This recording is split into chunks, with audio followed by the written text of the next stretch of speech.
Hello, this is Carol Clark with the Los Alamos Daily Post, interviewing Magistrate Court Judge Pat Casados.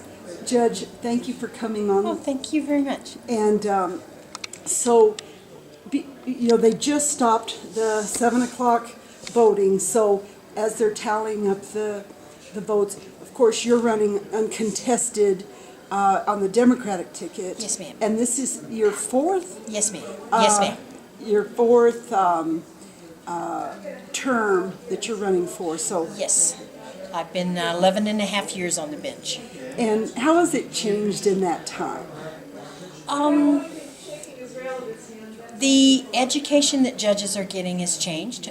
We as judges ourselves are making sure we're better educated and better prepared to sit on the bench. So that's the biggest change I've seen in the last 11 and a half years. When I was elected first, we had a week and a half, and now they have 2.5 weeks for training, and then they go back again in 6 months to catch up on anything they feel they need. So it's almost 3.5 weeks of training. So that's been the biggest difference I've seen in the judiciary magistrate education for us. Here in Los Alamos, the new courthouse made a big difference in the change from the little building behind the Old Hill Diner to the new Justice Center. So those have been the biggest changes. And what made you decide after 3 terms to seek a 4th term? This year I was privileged to be asked to be a mentor judge for a newly appointed judge in Roswell. And it gave me a new look at the job when you have to go all the way back to the basics and remember all the basics and how you got in here and what you learned in the process. It just made me want to try for another 4 years and help him with his education. I'm hoping he wins tonight. He's in a contested race in the primary, but he doesn't have anybody running against him so far. So I'm anxious to see how he does.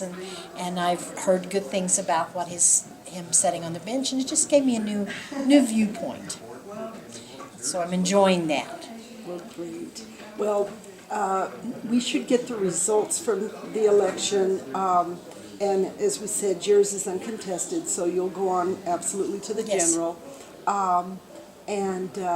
So I'm sure that we'll be talking to you here in the future. Oh, I hope so. I hope to let people know that I'm out there and running, and if they have any questions that I can answer, I surely will do so. We do have some boundaries that we have to keep in the judicial races that are a whole lot different than the county council races. So I'm looking forward to that. If somebody wanted to contact you, what would be the best way if they had questions? Or Probably at the courthouse. The number there is 662-2727, but you'll have to remember my clerk is going to screen the calls, because there is certain people I shouldn't be talking to if they have a case before me and those kinds of things. But if you have a question, catch me at the courthouse and we'll see if we can answer. If you'd like a little 2-bit tour, I'd love to show you around that new building. I really am proud of what we have here in Los Alamos, and we are the envy of a lot of courthouses in the state of New Mexico. So. Okay, well, thank you very much, Judge. Thank you for all that you're doing too in the Daily Post. I'm so glad to see how well it's doing. You're welcome. And we'll be back with more coverage in a moment.